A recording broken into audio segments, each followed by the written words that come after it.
Hello അസ്സലാമലൈക്കും welcome back. അപ്പോൾ ഇന്നത്തെ ഒരു അൽഫാം റൈസ് ഉണ്ടാക്കിയ വീഡിയോ ആണ്. അതിന് വേണ്ടിയിട്ട് ഞാൻ ആദ്യം തന്നെ ഒരു 10ഓളം വറ്റൽമുളക് എടുത്തിട്ട് അതിലേക്ക് തിളച്ച വെള്ളം ഒഴിച്ചിട്ട് അതിനൊന്ന് കുതിരാൻ വേണ്ടിയിട്ട് മാറ്റി വെക്കുക. അതിന് ശേഷം ഞാനൊരു ചിക്കൻ ഫുള്ളായിട്ട് 4 പീസാക്കിയിട്ട് അവിടെ നിന്ന് കട്ട് ചെയ്തിട്ട് വാങ്ങിച്ചതാണ്. അങ്ങനെ അതും കൂടെ എടുത്തതിന് ശേഷം കഴുകി വൃത്തിയാക്കിയിട്ടുണ്ട്. എന്നിട്ട് അതിൻ്റെ മുകളിലേക്ക് ഒരു കത്തി വെച്ചിട്ട് ഇതേപോലെ കീറിട്ട് കൊടുക്കുക. എന്നാലേ ഈ മസാലയിൽ ഇറച്ചിയിൽ നല്ലോണം പിടിക്കുവാനും വേണ്ടിയിട്ടാണ്. അങ്ങനെ ഞാനിത് 4ഉം ഇങ്ങനെ കീറിട്ട് വെച്ച് കൊടുത്തിട്ടുണ്ട്. അപ്പോൾ നമുക്ക് മാറ്റിയേക്കാൻ ഇതിൻ്റെ മസാല റെഡിയാക്കണം. ഒരു മിക്സിൻ്റെ ചെറിയ ജാറിലേക്ക് കുതിർത്ത് വെച്ച് ഈ 10 മുളക് ഇട്ട് കൊടുക്കുക. അതിലേക്ക് ഒരു 10-12 അല്ലിയോളം വെളുത്തുള്ളി ഇട്ട് കൊടുക്കുക. പിന്നെ ഒരു കൈപ്പൊടിയോളം ചെറുള്ളി ഇട്ട് കൊടുക്കുക. പിന്നെ ചെറുള്ളിക്ക് പകരം വലിയ ഉള്ളി ആണെങ്കിലും മതി, എന്നാൽ ചെറുള്ളിക്ക് ഒന്നും കൂടെ ടേസ്റ്റ് ഉള്ളതുകൊണ്ടാണ് അത് ഇട്ട് കൊടുത്തത്. പിന്നെ കുറച്ച് മല്ലിച്ചപ്പ്, പിന്നെ ഒരു 2 ടീസ്പൂണോളം മല്ലിപ്പൊടി. ഞാൻ മല്ലിപ്പൊടിക്ക് പകരം മുഴുവൻ മല്ലി ഉണ്ടെങ്കിൽ അത് ഇട്ട് കൊടുത്താലും മതി. എനിക്ക് അതില്ലാത്തതുകൊണ്ട് മല്ലിപ്പൊടി. പിന്നെ 1/2 ടീസ്പൂണോളം മഞ്ഞൾപ്പൊടി, 1/2 ടീസ്പൂൺ ഉപ്പ്, 1.5 ടേബിൾ സ്പൂണോളം വിനാഗിരി. അല്ലാണ്ട് മുളക് പൊടി ഇപ്പോൾ ഇട്ട് കൊടുക്കണ്ട, അല്ലാണ്ട് നമുക്ക് മുളക് പൊടിൻ്റെ മസാല വേറെ ഉണ്ടാക്കണം. അപ്പോൾ ഇതേപോലെ ഒരു ചതച്ച മിക്സ് പോലെ ഞാൻ എടുത്തിട്ടുണ്ട്. എന്നിട്ട് ആ മിക്സിനെ നമുക്ക് ആ മസാലേനെ ചിക്കനിലേക്ക് ഇട്ട് കൊടുത്തിട്ട് അതിനൊന്ന് ആദ്യം തേച്ച് വെച്ച് കൊടുക്കുക. അതിന് ശേഷം ഞാൻ ഇതിൻ്റെ മുളകിൻ്റെ ഒരു മസാല ഉണ്ടാക്കുന്നുണ്ട്. അപ്പോൾ അതിൻ്റെ കൂടെ തന്നെ ആ മുളക് പൊടി ഇട്ട് നമുക്ക് ഈ കളറിൽ തന്നെ കിട്ടുമ്പോൾ അതൊരു രസം ഉണ്ടായില്ല, തിന്നാനും കാണാനും. അതുകൊണ്ടാണ് 2 ടേബിൾ സ്പൂണോളം മുളക് പൊടി ഇട്ട് കൊടുക്കുക, 1/2 ടീസ്പൂൺ മഞ്ഞൾപ്പൊടി, 1/2 ടീസ്പൂൺ ഉപ്പ്, 1 ടീസ്പൂണോളം വിനാഗിരിയും കൂടി ഒഴിച്ച് കൊടുത്തിട്ട് ഇതിനൊന്ന് മിക്സ് ചെയ്യുക. എന്നിട്ട് ഈ മസാലനെയും കൂടി ആ ചിക്കൻ്റെ മുകളിലേക്ക് ഒന്ന് നല്ലോണം തേച്ച് കൊടുക്കുക. എന്നാലും നമുക്ക് ആ കളറും ആ രുചിയെല്ലാം കിട്ടുള്ളൂ. അങ്ങനെ തേച്ച് കൊടുത്തിട്ട് ഒരു 10-15 മിനിറ്റോളം ഇത് റെസ്റ്റ് ചെയ്യാൻ വെക്കുക.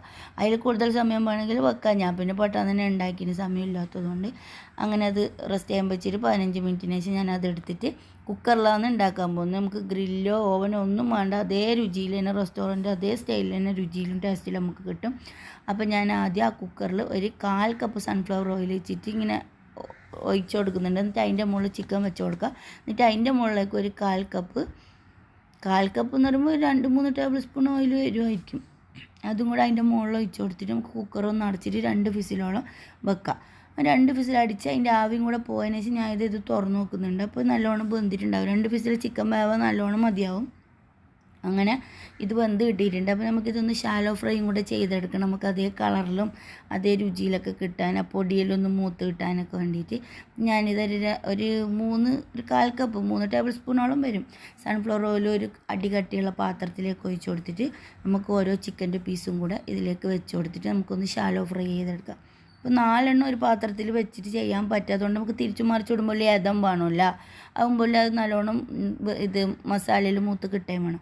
ഞാൻ ഈ 3 പീസ് ആദ്യം വെച്ച് കൊടുത്തിട്ട് ചെയ്തിട്ടുണ്ട്. അപ്പോൾ നമുക്ക് ഈ ചിക്കൻ വെന്ത ആ സ്റ്റോക്ക് ഉണ്ടല്ലോ, ആ വെള്ളം, അത് നമുക്ക് മാറ്റി വെക്കുക, അത് കളയണ്ട. എന്നിട്ട് ഈ ചിക്കൻ്റെ മുകളിലേക്ക് ഞാൻ മുറി ചെറുനാരങ്ങയും കൂടി പിഴിഞ്ഞ് കൊടുത്തിട്ട് അതിനെ അങ്ങോട്ടും ഇങ്ങോട്ടും ഒന്ന് തിരിച്ചു മറിച്ചെല്ലാം ഇട്ട് കൊടുത്തിട്ട് നമുക്കൊന്ന് മൂപ്പിച്ചെടുക്കാം.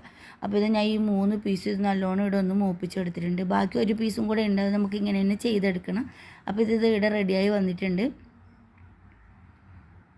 അപ്പോൾ ഞാനിവിടെ 1 കപ്പ് അരിയാണ് ചോറിനെടുക്കുന്നത്, ജീരകശാല അരി. അപ്പോൾ ആ 1 കപ്പ് അരിക്ക് 2 കപ്പ് വെള്ളം വേണം.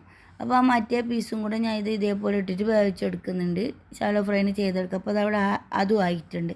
അപ്പോൾ 1 കപ്പ് അരിക്ക് 2 കപ്പ് വെള്ളം വേണം. അപ്പോൾ നമുക്ക് ചിക്കൻ സ്റ്റോക്ക് 1/4 കപ്പോളം കിട്ടീന്. അപ്പോൾ 1/4 കപ്പ് ചിക്കൻ സ്റ്റോക്കിൻ്റെ വെള്ളവും 1.25 കപ്പ് സാധാ പച്ചവെള്ളവും കൂടെ ഒഴിച്ച് കൊടുത്തിട്ട് ഈ 2 കപ്പ് വെള്ളമാണ് ഞാൻ ഈ ചോറിന് എടുക്കുന്നുള്ളൂ. അതേ കുക്കറിൽ തന്നെ എടുത്താൽ മതി. കുക്കർ കഴുകാനും ഒന്നിനും നിൽക്കണ്ട. നമുക്ക് അതേ രുചിയിലും അതേ ആ ചിക്കൻ്റെ അതേ ഫ്ലേവറിൽ തന്നെ നമുക്ക് ഈ റൈസും കിട്ടണം. അതിന് വേണ്ടിയിട്ടാണ്. അപ്പോൾ ഞാൻ ഈ 2 കപ്പ് വെള്ളം അങ്ങനെ കണക്കാക്കി ഒഴിച്ച് കൊടുത്തിട്ടുണ്ട്. അപ്പോൾ വെള്ളം ഒഴിച്ച് കൊടുക്കുമ്പോൾ ശ്രദ്ധിക്കുക, ഞാനത് പറഞ്ഞ പോലെ തന്നെ അങ്ങനെ ചെയ്താൽ മതി. എന്നിട്ട് അതിലേക്ക് ആവശ്യത്തിനുള്ള ഉപ്പും 1/2 മുറി ചെറുനാരങ്ങ ഇതിലേക്കും കൂടെ പിഴിഞ്ഞ് കൊടുക്കുക. കുറച്ച് മല്ലിച്ചപ്പും ഒരു 2 ടേബിൾ സ്പൂണോളം നെയ്യും കൂടെ ഇട്ട് കൊടുക്കുക. ഒരു 3-4 ഗ്രാമ്പ്, ഒരു 3-4-5 പട്ട പൊട്ടിച്ചത്, ഏലക്കയും കൂടെ ഉണ്ടെങ്കിൽ ഇട്ട് കൊടുത്തു. എൻ്റെ ഏലക്ക ഇല്ലാത്തതുകൊണ്ട് ഇട്ട് കൊടുത്തിട്ട് അപ്പോൾ എന്നിട്ട് ഞാനത് ഉപ്പും കൂടെ ചേർത്തതിന് ശേഷം ആ വെള്ളം തിളക്കാൻ വേണ്ടിയിട്ട് വെച്ചിട്ടുണ്ട്. റൈസിൻ്റെ അൽഫാം ഇത് ഇതേപോലെ റെഡിയായി കിട്ടിയിട്ടുണ്ട്. നല്ല ടേസ്റ്റാണ്. അതിന് ശേഷം നമ്മൾ വെള്ളം തിളച്ചിട്ടുണ്ട്. അപ്പോൾ ഞാൻ അരി കഴുകി ഊറ്റി വെച്ചിട്ടുണ്ട്. ആ അരിയും കൂടെ ഈ വെള്ളത്തിലേക്ക് ഇട്ട് കൊടുത്തിട്ട് ഒന്ന് ഇളക്കിയിട്ട് ഒരു 2 വിസിലോളം, ജീരകശാല അരിയാണ്, എന്നാലും 2 വിസിൽ വേണം. അതും കൂടെ വെച്ചിട്ട് ആ 2 വിസിൽ വന്നതിന് ശേഷം ഇത് ആവിയെല്ലാം പോയിട്ട് അതും കൂടെ ഒന്ന് തുറന്നു കൊടുക്കുക. നല്ല മണമൊന്നും ഈ റൈസിന്, നല്ല രുചിയും തന്നെ. നമുക്ക് അൽഫാമിൻ്റെ ആ മസാലേൻ്റെ അതേ വെള്ളമായതുകൊണ്ട് ആ രുചി തന്നെ കിട്ടും. അപ്പോൾ സിമ്പിളായിട്ട് ഉണ്ടാക്കാൻ പറ്റിയതാണ്.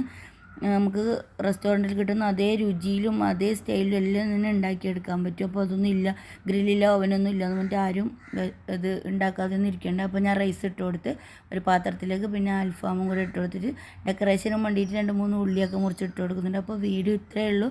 വീഡിയോ ഇഷ്ടമായെങ്കിൽ എല്ലാവരും ഒന്ന് ഉണ്ടാക്കി നോക്കുക. അപ്പോൾ ലൈക്ക് ചെയ്യുക, ഷെയർ ചെയ്യുക, സപ്പോർട്ട് ചെയ്യുക, സബ്സ്ക്രൈബ് ചെയ്യുക. അസ്സലാമു അലൈക്കും വറഹ്മത്തുള്ളാഹി.